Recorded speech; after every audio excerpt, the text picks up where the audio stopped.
Today's question comes to us from the specimen paper 2 specifically, or the round 2, and it's from the paper 1 foundation question 7. However, this question is all about titration, one of those quite fiddly topics with really rigorous methods at GCSE. So I thought it's a good way to tackle it, just focusing on their 6-mark part of the question and seeing, can we talk about how titration works? So we've got sodium hydroxide reacts with hydrochloric acid. The diagram shows apparatus that can be used to find the volume of sodium hydroxide reacting with 25 centimeters cubed of hydrochloric acid. Describe a method to find the exact volume of sodium hydroxide that reacts with 25 centimeters cubed of hydrochloric acid.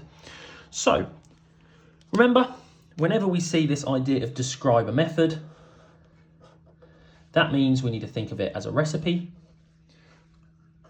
That means we've got numbered steps and a diagram if you wish. And actually, that's a good way of kicking off. We're going to focus on this diagram. What is the setup that we've got going on here? So, now notice this hydrochloric acid indicator has already been added to the conical flask. If the question asked didn't have that, then the way that we do that is by using a pipette.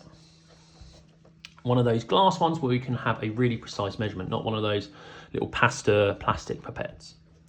So what we have is we'll have our burette set up in a stand, like so, and our conical flask on our white tile. We'll have our burette filled with our sodium hydroxide, and here is our acid and indicator. And simply, we measure the start point, open our tap, we swirl that conical flask on the white tile. The white tile is simply there to show the change of colour more easily.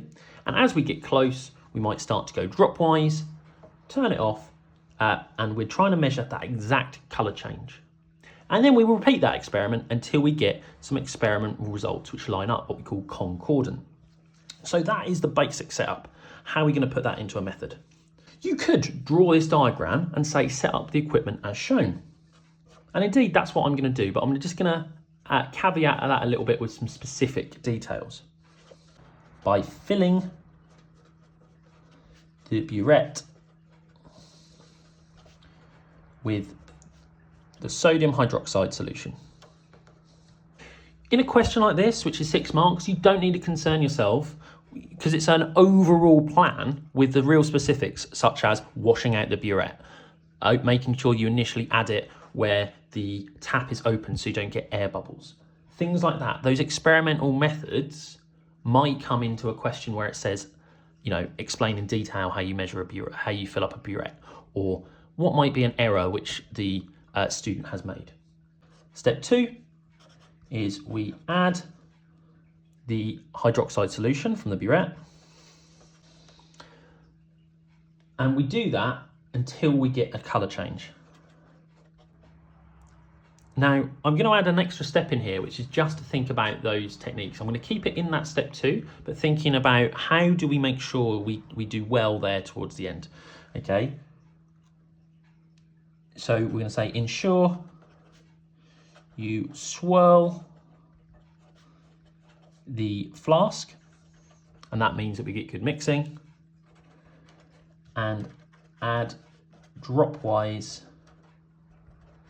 towards the end. That just makes our results more accurate. Next thing we do, okay, is we measure that volume that we have added.